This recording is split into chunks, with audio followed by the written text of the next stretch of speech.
of Negro dysfunction that is the norm, that he's not out here with an X on Basketball Wives. He's not trying to be the Real Housewife husbands of somewhere else. He ain't loving hip hopping it. You know what I'm saying?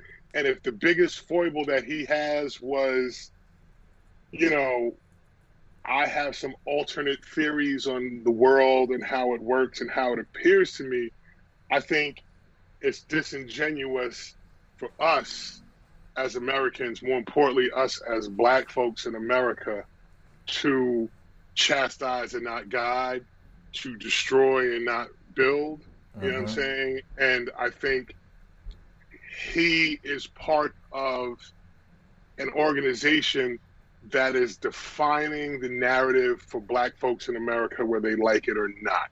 And how so though? How do you think? How so though? Because I'll make the uncomfortable statement again. I don't know what his former teammate LeBron's building is like. You know what I'm saying? I don't know how he sharpens his sword. And I use that because there's a lot of petty NBA things. Like, I thought the whole beef of the bubble was a microcosm of LeBron versus Kyrie that they've had since they were both on Cleveland together. But yeah, no, it definitely was it became very ego driven. And before you even lay that out, let me get the opportunity to give you my impression of it, and then you can respond to it. I think that so. I hate being on LeBron's side in anything. I'm pro Kyrie. He's on my team. I'm a Kyrie guy. But I like to live in reality with Kyrie, and I'll tell you why in the latter part of the show. But I felt what empowers them is what they is what they do for two reasons. One, the first reason is that is the platform. Playing ball is the platform for an NBA player. If you want to affect change, you basically get to and I give the NBA a whole lot of credit. I give Silver a whole lot of credit for how, at a time that was politically polarized, he allowed these players. Silver, I forget the old Stern.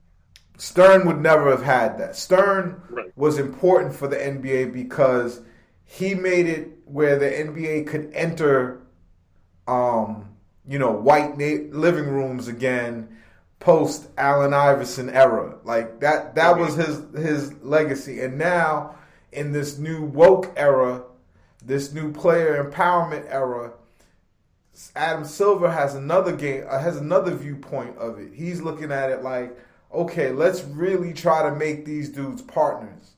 Let's really kind of understand the things that they're having a problem with. But if they did not have that bubble, it wouldn't have hurt the guys like Kyrie Irving who have $200 million in the bank already. No question. I understood the economics of that. The reason why they needed, for me, the reason why I always looked at it as a selfish move for Kyrie to do is because there's 10-day guys. There's the two-way guys. There's the guys who are fighting for spots on hopefully another G League team so that he could keep his basketball dream going. If Kyrie, who has his contract and his contract cannot be voided, is sitting comfortably, and he was injured and couldn't play, which is another part of it, being injured and not being able to play. Also kind of like, it's how my perspective is turned to him, and I'm looking at him kind of like with my eyebrow raised because he had no stake in the game. And then on the other end of it, that is the platform. That is the thing that, and I thought the NBA was pretty. They did something the NFL would never do. They let the players put the Black Lives Matter right on the jerseys, and I think that really kind of pissed off a large segment of Americans. So it wasn't good for business, and they already lost money in the beginning of the year from the whole China, fiasco. So they get their relationship. It's not like the NFL. The NBA players are partners with the NBA in the sense of if the revenues go down, the salary cap shrinks. I understand the economics of it all. I'm just, I don't want to, I'm trying to take the bag out of the picture here because, I think we always go back to that as a defense of like, you're messing up the bag, and I think, But for me, there was no bag at stake for Kyrie. He's got $200 million from Nike.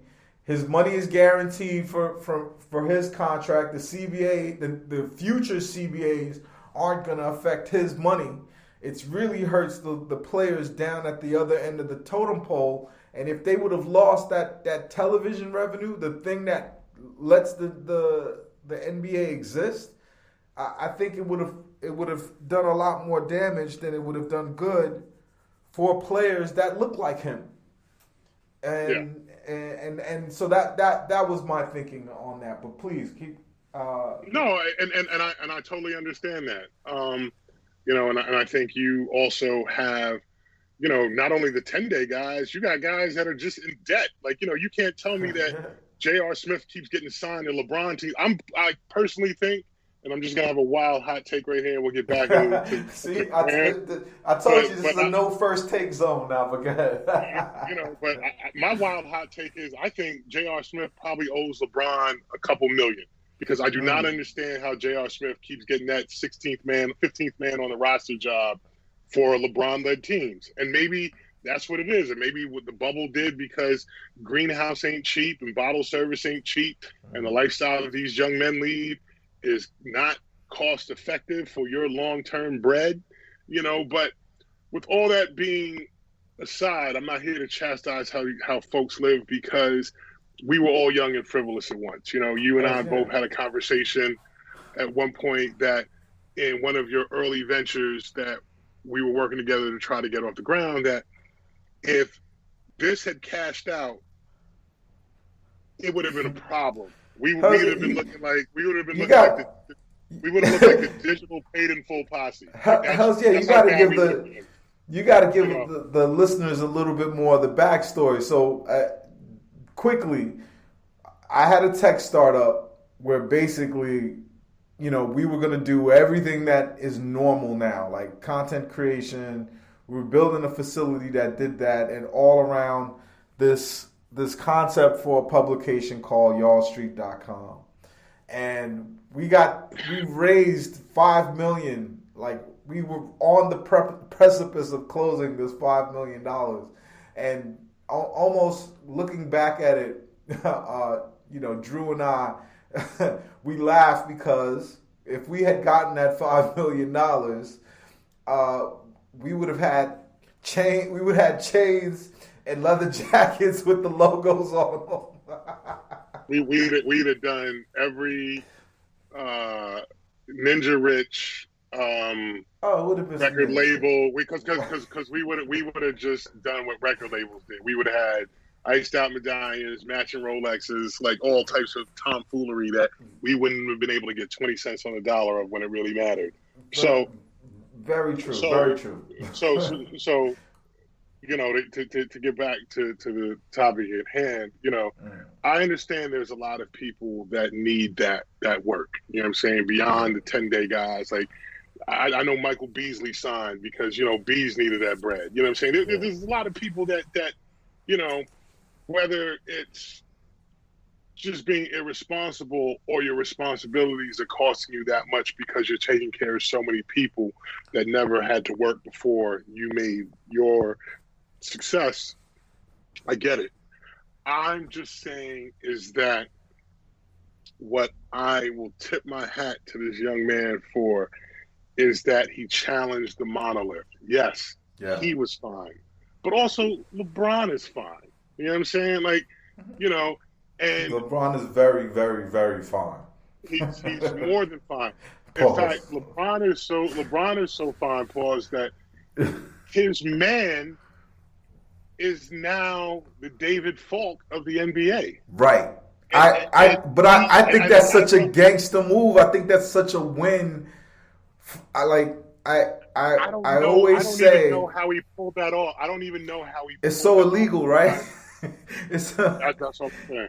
he owns the agency that his teammates. He represents his teammates as an agent. Like That people go to jail for inside trading. I don't understand. And you know what? Salute to Rich Paul and Clutch and everything they do to get that done. You know what I'm saying? But I love I it. I just mean, but think how that much difference, Drew? Not to tear away from Kyrie, but how much difference is that? It's just the only thing different about Rich Paul is that for one time, a black guy's pulling the strings. I look at Leon Rose and the hustle they had at like the hustle they have at Kentucky with Calipari. They're just a let me tell you. laundromat of tumbling Let me, money. let me tell you. I was adjacent, and I'm not gonna go into depth, but I was adjacent to the rise of Leon Rose and Worldwide West when he was the talent wrangler at Mahorn's nightclub over in Jersey. Like Yeah. as a college Philly cat, I know all these people. You know what I'm saying? Yes. Not that I'm on their Christmas card list, but I saw what happened. And you know what? I saw Rob Pelinka go from, the seventh guy or the eighth guy on the Fab Five squad to being president of the Lakers. It happens. I'm not. Don't get me wrong that I'm mad at Rich Paul about that. In no way, shape, or form would I would ever be. Right. I'm just saying that,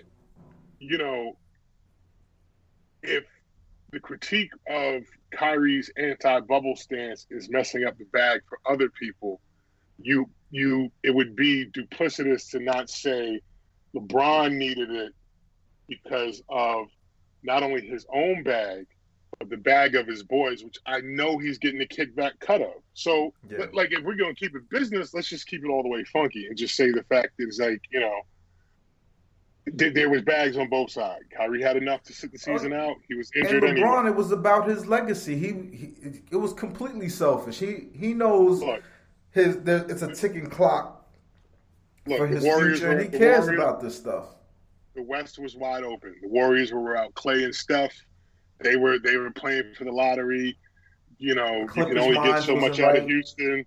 The Clippers were tried to push this thing together, and they didn't have enough seasoning and continuity to get it done. I get why it was. You know what I'm saying? He won what he won, and he got what he got. And, he's won 3 championships with 3 teams. I'm not, but I'm just saying you cannot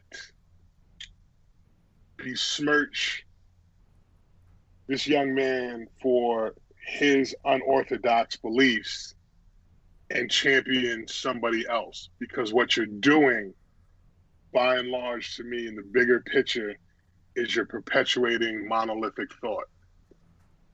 The beauty of I went to, and you spent a year and a half there, right? I went to a beautiful black middle class high school in Long Island, Westbury High School. Okay, Dragons, let's go. Yes, yeah, Dragons on 3. You know what I'm saying? And the beauty of the beauty of Westbury High School to me was because we were overwhelmingly black. You were allowed to be you. You didn't have to prescribe to tribalism. So you could be you could be a nerd. You could be a theater person. You could be, the thugged out cats. You could be the literary person. You could be anything you wanted, because that initial indicator and marker was already assumed by everybody in the school that we went to, you know. And